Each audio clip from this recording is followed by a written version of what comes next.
Hello, ma'am. Okay. How are you? I'm fine.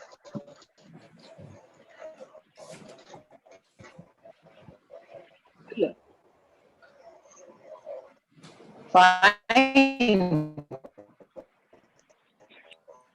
Okay. What is your topic which you have chosen Ma'am, for your the voice is not coming. presentation? Ma'am, I believe your voice is not proper. So please, can you please? Hello. Yes, ma'am. Ma'am, your voice is not proper, so we will come back to you later. Hello. Ma'am, your voice is not coming properly. Okay, sir. To you later. So I will ask Nirushri ma'am to ask the questions, please. Nirushri ma'am, please go for it. Okay, good afternoon उशान. Good afternoon, ma'am. अच्छा देखो एक simple सी चीज है. In your CV you have written कि मतलब 8th class से पहले I got 90% and above, 9th class में I Yes, got ma'am. 86% and 10th में 84%, है ना. So why Yes, do ma'am. You think कि है ना अपने को ये चीजें लिखने की जरूरत है, मतलब परसेंटेज और मतलब एक सीक्वेंस में कि कैसे मेरे इस टाइम 90 आते थे, इस टाइम 86 Yes, ma'am. आते थे, so on.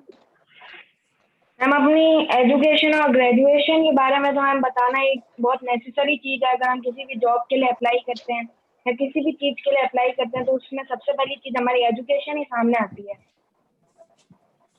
ठीक है, इसीलिए तो क्या अपने मतलब एजुकेशन में सिर्फ परसेंटेज को इम्पोर्टेंस देना चाहिए या दूसरी चीजों को भी? नो मैम, वैसे तो हमें हमारी नॉलेज को पर्सपेक्टिव देना चाहिए क्योंकि हमारी नॉलेज सबसे मेन चीज होती है जो भी हमने स्टडी करी है. पर जो नॉलेज है वो मैम हमारे मार्क्स के रूप में ही बाहर आती है.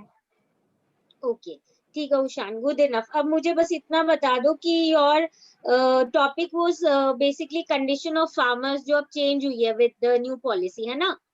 तो Yes, ma'am. ब्रीफली इससे क्या एडवांटेज होंगे जो अब जो नई पॉलिसी आई है उसके अकॉर्डिंग? हम इससे फार्मर्स को काफ़ी हेल्प मिलेगी और जो गवर्नमेंट और जो हमारे जो सब्सिस्टेंट फार्मिंग करते थे उन लोगों के लिए भी काफ़ी हेल्प है. अब वो इरिगेटेड लैंड्स में भी कोशिश करेंगे फार्मिंग करने की और हम अपना प्रॉफिट भी अर्न करने की अब कोशिश करेंगे वो और ज़्यादा, जिससे कि उन लोगों की बेटर कंडीशन हो लाइफ के लिए. तो मतलब पहले से ये चीज कैसे डिफरेंट है?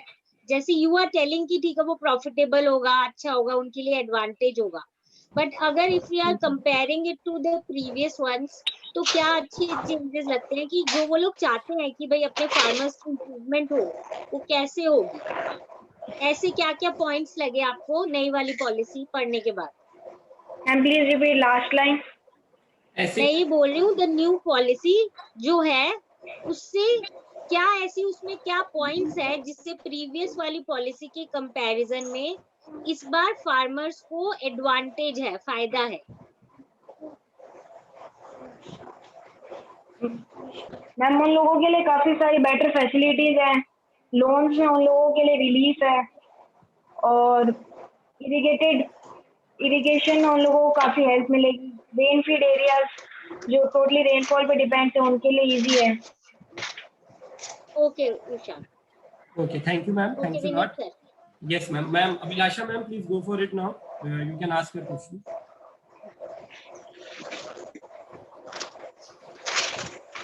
Hello, Shan. Hello, ma'am. Okay. How are you? I'm fine. Okay.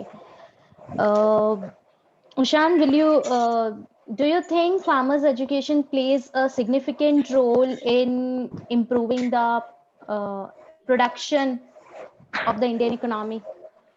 Yes, ma'am. I believe the How? most important thing which the government should do for farmers is to educate them first.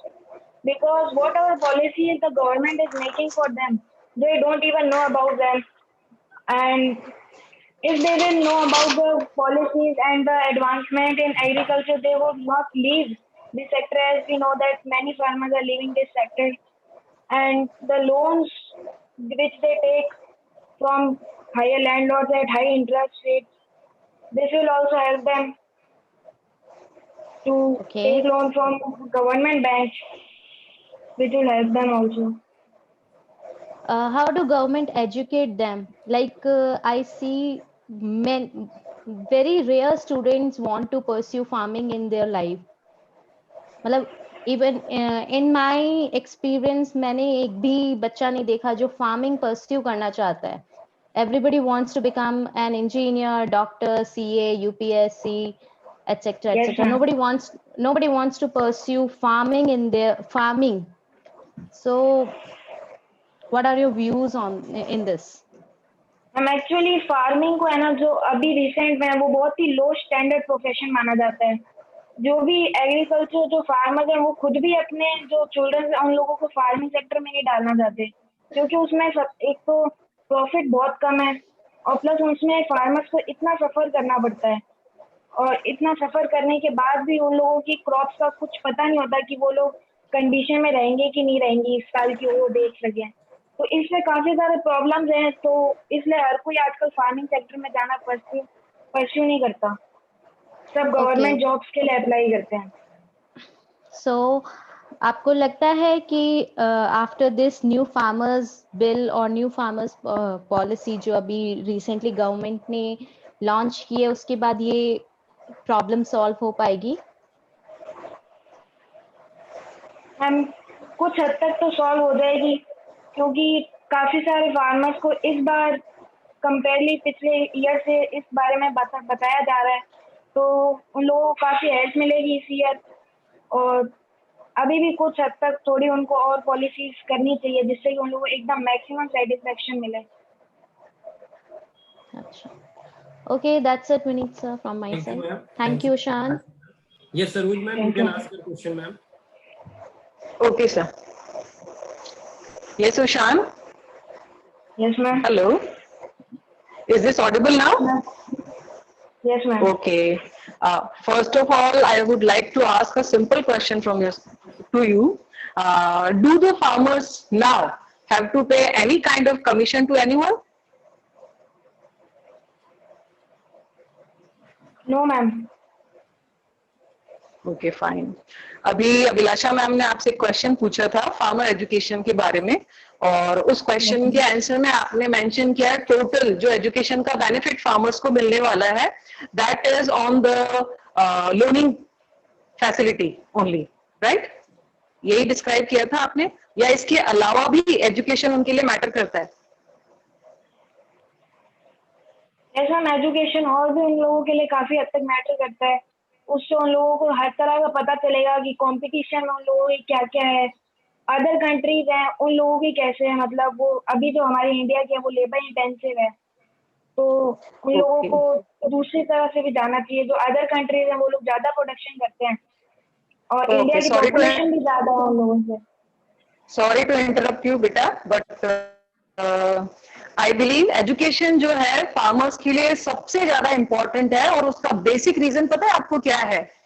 Basic reason ये है कि without education they are not knowing how much quantity of fertilisers, what type of seeds they must use, है ना? तो उनको यही नहीं पता है कि जो चीज वो इस्तेमाल कर रहे हैं उसका वाकई.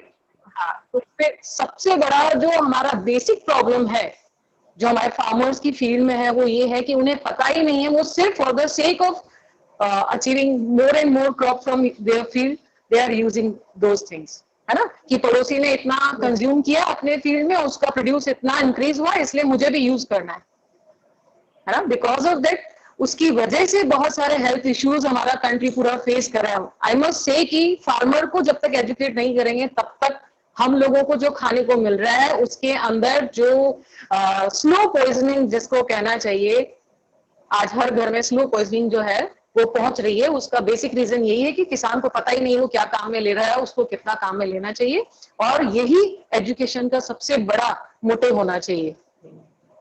Okay sir. Okay, thank you, ma'am. Okay, sir. This is over from my side. Thank you, ma'am. Ushan, just one question. What do you mean by redressal? You have used the word redressal while you were giving the presentation. What do you mean by redressal? Sir, redressal means to remove all the barriers. Racial का बहुत simple सा मतलब होता है जितनी भी शिकायतें होती है जो फार्मर्स लेके जाते हैं उसको सुनो और उसका हल निकाला जाए, ठीक है? वो आराम से कहीं पे शिकायत लेके जा सकते। Okay okay, thank you so much. Yes, sir. That's it for Ushan. Now we are going to move to the next student over here.